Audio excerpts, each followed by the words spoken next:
بسم الله الرحمن الرحيم إن الحمد لله نحمده ونستعينه ونستغفره ونستهديه ونعوذ بالله من شرور أنفسنا ومن سيئات أعمالنا من يهده الله فلا مضل له ومن يضلل فلا هادي له وأشهد أن لا إله إلا الله وحده لا شريك له وأشهد أن محمدا عبده ورسوله وبعد. Në emrin e Allahut, mëshiruesit, mëshirbërësit, falënderimet e takojnë Allahut Azza wa Jalla, të falenderojmë dhe për tij ndihmë dhe falë kërkojmë. I kërkojmë Allahut Azza wa Jalla të na ruaj nga keqja tona dhe punëve tona. Atë që udhëzon Allahu Azza wa Jalla nuk ka kush e humb atë, dhe atë i cili zgjedh për veten e tij devijimin nuk ka kush e udhëzon atë përveç se Allahut Azza wa Jalla. Dëshmojmë dhe deklarojmë se nuk ka të adhuruar tjetër me drejt përveç Allahut Azza wa Jalla, dhe se Muhamedi është rob dhe i dërguari i tij sallallahu alaihi wasallam në vijim. Tema e sotshme me ndihmën e Allahut Azza wa Jall do të jetë bab salatul kusuf. Pra namazi i eklipsi i diellit dhe eklipsi i hënës. Është quajtur me këtë emër, thot Sheikh Abdullah al-Bassam, Allahu mëshiroft, sepse e merr këtë emër kur ndriçimi i diellit nuk është i plot ose ndriçimi i hënës nuk është i plot. Dhe kjo ndodh kur ata janë të renditura në mënyrë të drejtë tek njëra tjetra, toka, hëna dhe dielli. Dhe normalisht ulemat e kësaj fushë e kanë si thosh analizuar dhe e kanë sjellë atë nëpër libra. Kanë shkruar për këtë gjë, gjithashtu kanë bërë parashikime për këtë gjë. Dhe pa diskutim që ulemat e Islamit, ka folë Sheikhul Islam Ibn Taymija, Allahu mëshiroft, për këtë temë dhe ka thënë se kjo është e lejushme që njeriu të bëjë parashikime dhe të vendosi ditë ose përcaktim, dhe pa diskutim që kjo nuk hyn tek ilmul ghaib, tek dituria e cila pra është e fshehtë Allahut Azza wa Jall. Dhe njeriu i cili parashikon thot diçka si kjo dhe nuk del, prap nuk quhet gënjeshtar thot, sepse kjo hyn tek ilmul hisab, pra tek ajo për llogaritja. Dhe për llogaritja nganjëherë e qëllon dhe nganjëherë nuk e qëllon. Kurse kusufi wal khusufu asbab adiyya hissiya. Thot Sheikh Abdullah al-Bassam se eklipsi i të dyjave, aleikum selam, eklipsi i të dyjave ndodh për shkaqe të dukshme dhe nganjëherë arrihet me të thot për llogaritje.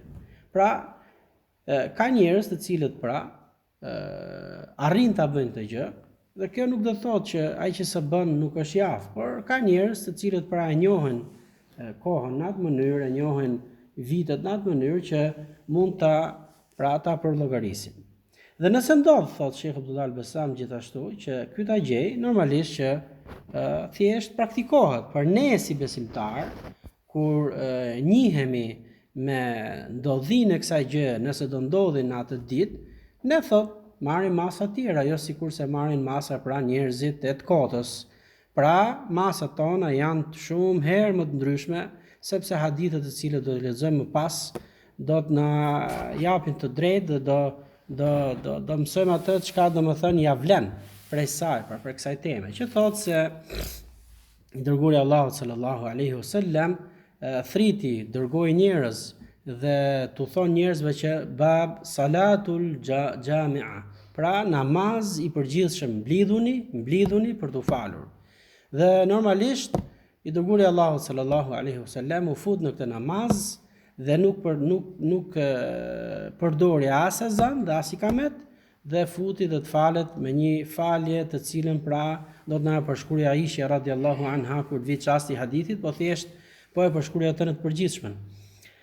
Dhe shehu, Allahu e ruajt, Allahu mëshiroft, Abdullah al-Bassam thot, kur Allahu përcakton me urtësinë e tij për të ndryshuar apo për të ndodhur diçka në univers, siç janë këto dy eklipset, atëherë ajo bëhet dhe s'ka gjë që e ndalon atë, sepse ajo është urdhri i Allahut Azza wa Jall, dëshira e Allahut Azza wa Jall dhe urtësia e Allahut Azza wa Jall. Atëherë një pyetje që mund t'i bëj pra njeriu, ne t'i bëjmë vetes që çfarë urtësie ka pra kjo? El hikme pra është se Allahu Azza wa Jall i ndryshon gjendjen normale, qoftë të diellit, qoftë hënës, ose dërgon me urdhrin e tij që të bëhet tërmet, ose me urdhrin e tij për të bërë pra erë fort që quhet tufan, e të tjera nga këto shkaqe që i quajnë këta natyrore, por se ne i kemi fenomenet të cilët i ka përcaktuar Allahu Azza wa Jall që të ndodhin për një urtësi. Dhe ajo urtësi, thot Sheikhu Abdullah al-Bassam, Allahu e mëshiroft, thot është li yuqidh an-nasa min al-ghafla an ibadatihi. Pra, është që t'i zgjoj njerëzit nga kjo përgjumje dhe nga kjo kotësi ku ato janë në atë gjendje. Qoftë thot dhe shpërthimi i vullkaneve hyn po te kjo pra situatë. Qoftë thot edhe vëtëtimet e fuqishme të cilat shkaktojnë dëme, djegje dhe shkatrime dhe prishje, hyn thot po te kjo kategori. Pra është urtësia Allahut Azza wa Jall që ja dërgon njerëzve në tokë që ata të zgjohen dhe të stopojnë nga ajo ghafle, nga ajo shkujdesje e madhe dhe të kthehen tek pendimi tek Allahu Azza wa Jall. Njerëzit nga kjo huti e cila është larg asaj çka është bindje dhe adhurimi i Allahut Azza wa Jall. Pra, duke qenë që njerëzit po marrin një rrugë e cila ta quajmë pra nuk ka kthim, atëherë Allahu Azza wa Jall i përkujton njerëzit e tij dhe njerëzit që janë në tokë me këto lloj pra fenomenesh të cilët pra njerëzit duhet që t'i kthehen vetes dhe zemra tyre pra të përkujtojë se Allahu Azza wa Jall është i plot fuqishëm për gjithçka. Allahu duhet që ti drejtohesh për diçka. Allahu Azza wa Jall duhet ti drejtohesh për gjithçka dhe Allahu Azza wa Jall t'ia kesh frikën për gjithçka dhe meritat i përkasin vetëm Allahut dhe askujt tjetër. Pse? Sepse shumë njerëz ja dërgojnë, ja delegojnë vetes vet atë suksesin.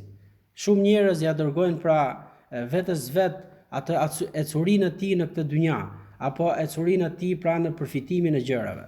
Dhe kur Allahu Azza wa Jall pra shkakton këtë lloj gjërash me urdhën e tij, atëherë kjo është për të përkujtuar njerëzit që njerëzit stopojnë ke kjo lloj bindje, stopojnë te kjo pra të duash veten më shumë se gjithçka dhe të harrosh krijuesin tënd i cili pra të ka furnizuar me gjitha të mirat, pra ti të përkujtosh mirësitë e Allahut Azza wa Jall dhe të kthehesh me pendim tek Zoti dhe pastaj të rikthehesh në adhurimin e Allahut Azza wa Jall. Sepse i dërguari i Allahut sallallahu alaihi wasallam kur ndodhi ky fenomen dhe ka ndodhur në Medina, pra eklipsi i diellit, ai urdhroi besimtarët që të mblidhen për t'u falur, pra ku të shkojnë në adhurim. Dhe nuk i mblodhi besimtarët dhe t'i thotë shkoni dhe strohoni në shtëpitë e juaja. Pra ajo shpëtimi nga kjo gjë është tek rikthimi tek Allahu Azza wa Jall, tek feja e tij, tek devotshmëria, tek gjithçka çka njeriu pra mund ta ketë humbur në ato çaste që përkujtohet me kështu fenomenesh. Pra Allahu Azza wa Jall është i plot fuqishëm që të ndëshkojë njerëzit me ato që i shohin, pra që janë në univers. Ato i shikojnë gjithçka. Shikojnë diellin, shikojnë hënën, shikojnë erën, shikojnë ujin dhe malet dhe pra është i plot fuqishëm që t'i shkatrojë këto popujt ashtu sikurse këtë popull ashtu si ka shkatruar popujt më përpara, të cilët janë përkujtuar pra në ajetet që ka zbrit Allahu Azza wa Jall për popujt para nesh. Pra vetëtima është një prej armëve të cilët pra njeriu mund shkatrohet, erë fort, që cilët pra janë tufanet, me tërmete dhe me lëkundje të forta, ose me përmbytje totale të asaj toke, pra ta zhduk Allahu Azza wa Jall atë tokë dhe ta kthej përmbys, sikurse ka ndodhur me popujt më përpara.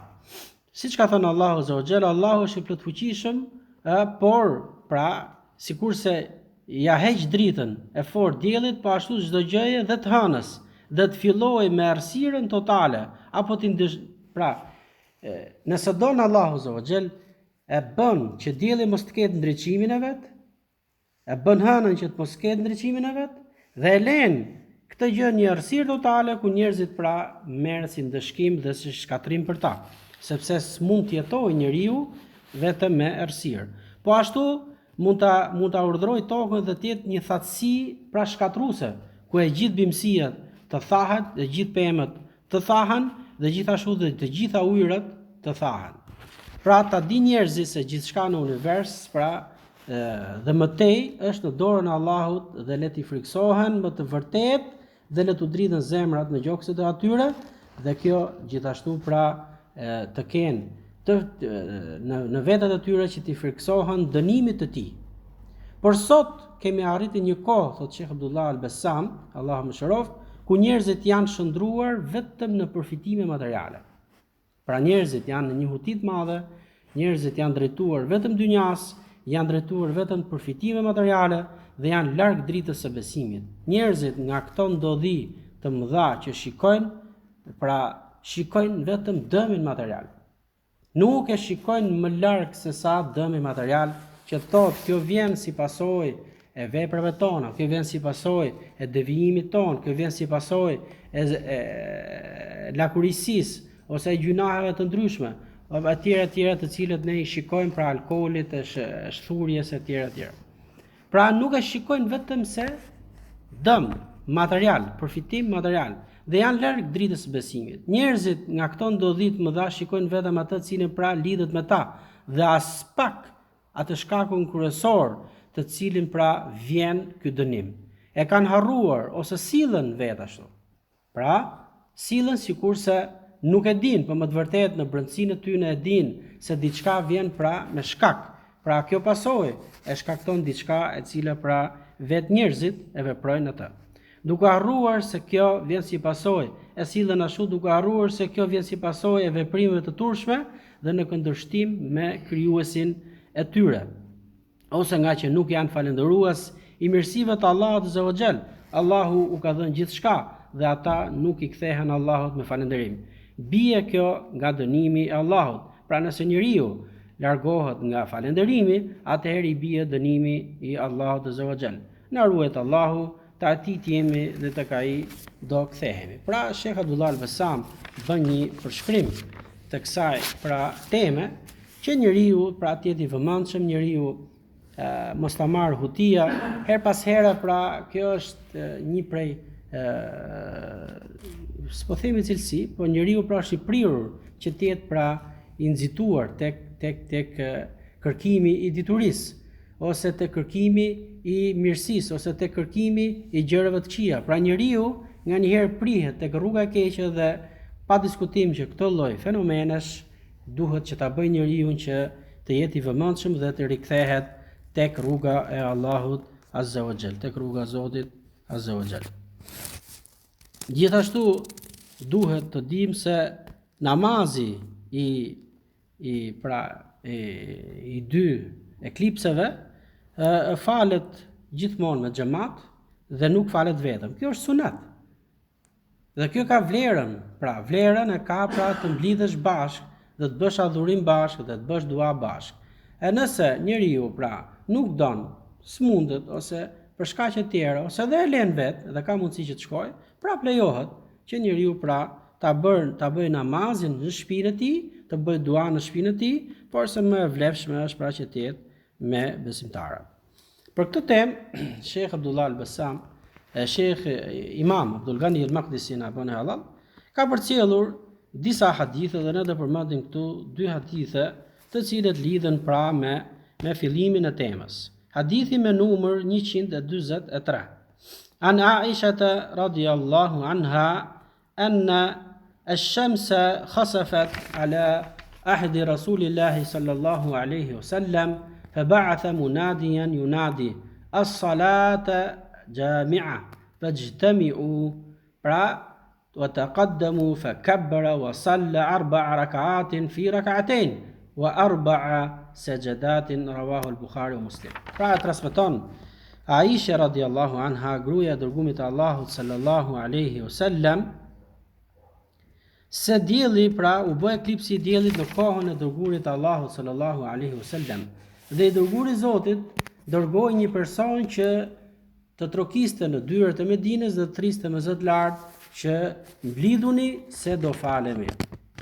Dhe u mblodhën dhe i doli i dërguari Allahut sallallahu alaihi wasallam përpara, u fut dhe mori tekbirin fillestar dhe fali pra 4 rekate në të ndara në 2 rekate dhe bëri 4 sejdë. Rawahu al-Bukhari wa Muslim. Rawahu al-Bukhari Muslim. Kjo është pra nga përpikmëria e sahabëve, të cilët pra e përcjellin pra gjithçka çfarë kanë parë dhe çfarë kanë dëgjuar nga i dërguari i Allahut sallallahu alaihi wasallam, ku na e përfshin pra namazin me rekate dhe me rukut dhe me sejdët përkatëse. Dhe thot Sheikhu Abdullah al-Bassam, Allahu mëshiroft, se diellit pra ju bë ky eklips në kohën e dërguarit të Allahut sallallahu alaihi wasallam, dhe kjo është nga urtësia e Zotit, që njerëzit më pas të marrin mënyrën dhe praktikën si të falen për këtë namaz. Pra të mësojnë nga i dërguari i Allahut sallallahu alaihi wasallam dhe të ngelet ajo pra tradit deri në ditën e gjykimit. Dhe kështu i dërguari i Allahut sallallahu alaihi wasallam dërgoi një njeri në rrugët e tregut dhe tek shtëpiat e njerëzve. Pra kjo është sunet që njeriu, pra imami i xhamisë, të dërgojë dikënd dhe t'i thras ata. Sot mund bëhet në mënyrë tjetër me një pra siç kemi ato përlantin dhe e praktikojmë duke thënë që namazi përgjithshëm dhe njerëzit mblidhen në të. Dhe liyasilu wa yad'u Allah tabaraka wa ta'ala an yaghfira lahum wa yarhamhum. Po gjithashtu mbas faljes që njerëzit të mblidhen bashkë, të lutën Allahut azza wa jall, të përkujtojnë njëri tjetrin dhe gjithashtu të kërkojnë mëshirën e Allahut azza wa jall dhe gjithashtu të flasin për mirësitë të cilat ja ka dhënë Allahu azza wa jall, qofshin ato të dukshme, qofshin ato të padukshme.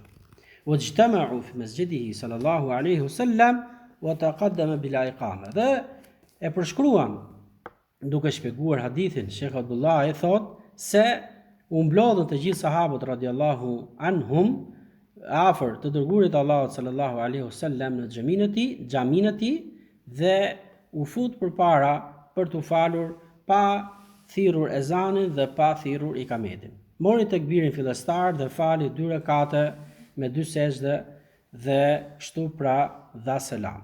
Dhe gjithashtu thot dhe përshkruhet namazi i dërguarit Allahut sallallahu alaihi wasallam mbas një hadithi tjetër, ku Aisha radiallahu anha gjithashtu është transmetuesja e atij hadithi, na e përshkruan formën e faljes së namazit të eklipsit dhe më të shkëlqyer. Disa dobi që përfitohen nga ky hadith është se ujudu khusufu shamsi ala ahdi Rasulillahi sallallahu alaihi wasallam. Pra, kjo tregon se pra prezenca ose ndodhia e këtij fenomeni që është eklipsi i diellit ka ndodhur në kohën e dërguarit të Allahut sallallahu alaihi wasallam, gjë që pra ne marrim dhe rrugën se si duhet që ta veprojmë këtë namaz ose si të veprojmë përpara se të futemi në namaz. E dyta, është e pëlqyeshme që ta falim namazin bashkarisht, sikurse pra veproi dërguari i Allahut sallallahu alaihi wasallam me sahabët radiallahu anhum. Gjithashtu Imam an-Nawawi ka përcjellur se ulemat janë të bashkuar unanimisht se gjykimi i këtij namazi është sunet dhe nuk është detyrë. E treta dobi që ka përcjellur Sheikh Abdullah al-Bassam është se të mblidhesh bashkarisht me njerëzit në xhami për të falur të namaz pra është vepër e pëlqyeshme dhe sunet, sepse thot njeriu është pra më i përulur dhe më i përqendruar në xhami dhe me xhamat. Pra kjo e bën thot që njeriu të jetë më i predispozuar që ta lutë Allahun azza wa jall, gjithashtu dhe t'i kërkoj Allahut falje dhe t'i lutet Zotit dhe t'ia falë gjunahat e tij dhe të falenderoj për mirësitë që i ka dhënë Allahu azza wa jall. E katërta është se ky namaz nuk ka as ezan dhe as ikamet. Prandaj falet direkt pra duke prirë imami përpara xhamatit. Dhe e pesta ana salatul kusufi 4 rakaatin wa 4 sajadatin. Siç ka ardhur hadith se ky namaz ka 4 rekate për të ndara 2 nga 2, të cilët pra na e ka transmetuar pra Aisha, duke përfshirë me 2 ruku dhe me 2 sejdë. Kaq për këtë hadith dhe hadithi vijues, hadithi me të cilin pra e transmeton عن أبي مسعود عقبة ابن عمرو الأنصاري البدري رضي الله عنه قال رسول الله صلى الله عليه وسلم إن الشمس والقمر آيتان من آيات الله يخوف الله بهما عباده وإنهما لا ينكسفان لموت أحد من الناس ولا لحياته فإذا رأيتم منها شيئا فصلوا وادعوا حتى ينكشف ما بكم رواه البخاري ومسلم. Pra, hadithin me numër 144 e transmeton Abi Mas'ud Uqba ibn Amr al-Ansari al-Badri. Pra, ky sahabi radhiyallahu anhu ka qenë Medinas dhe ka qenë për atyre që ka prezantuar në luftën e Bedrit. Allahu qoftë i kënaqur për ti. Ka thënë i dërguari Allahut sallallahu alaihi wasallam se më të vërtet pra eklipsi i diellit dhe eklipsi i hënës është një prej argumenteve që i ka dërguar Allahu në tokë dhe i ka dërguar ata për të friksuar njerëzit e tij. Dhe ata, pra të dy këto eklipse nuk ndodhin as për vdekjen e dikujt për njerëzve dhe as për ardhjen në jetë të dikujt për njerëzve.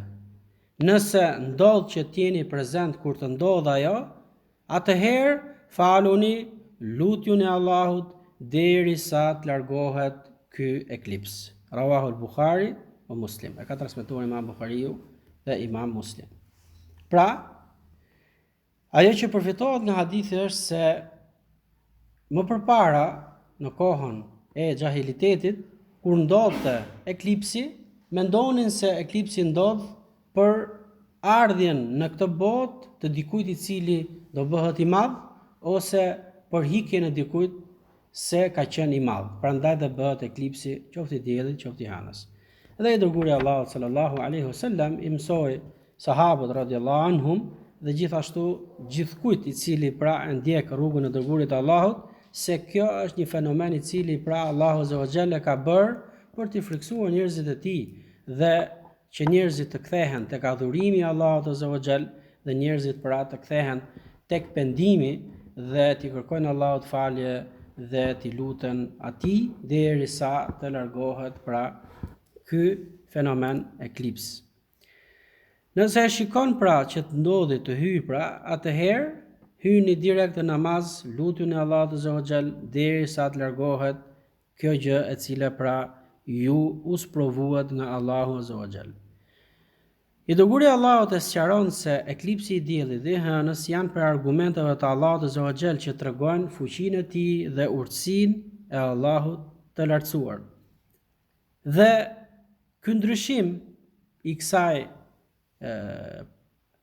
krijimit të Allahut azza wa jall që e ka në mënyrë perfekte dhe ndryshimi i saj në momente të caktuara ndodh për një urtësi, siç e tham në fillimin e saj, për t'i përkujtuar njerëzit dhe për të stopuar nga ajo jetë e shfrenuar dhe nga ajo jetë larg adhurimit të Allahut azza wa jall, larg bindjes ndaj Zotit dhe të rikthehen tek ajo rrugë e cila pra Allahu e don dhe gjithashtu i dërguari i tij sallallahu alaihi wasallam e don.